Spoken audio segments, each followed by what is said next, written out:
পাখি বসে আছে শহীরে দেয়ালে, শিশ দিয়ে গান গায় ধূসর খেয়ালে। তার ফেলে যাওয়ান মনাসি সেই শহরের সব রাস্তায়, ধোঁয়াতে বাতাসে নালিশ রেখে যায়।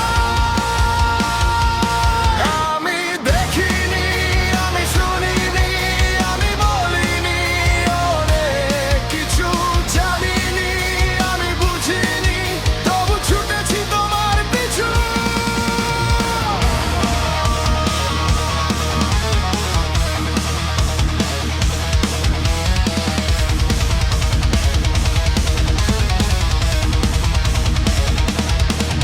পাখি আনমনা বসে দেয়ালে, পাখি নির্বাক চোখ রাস্তায়, ধোঁয়াটে শহরে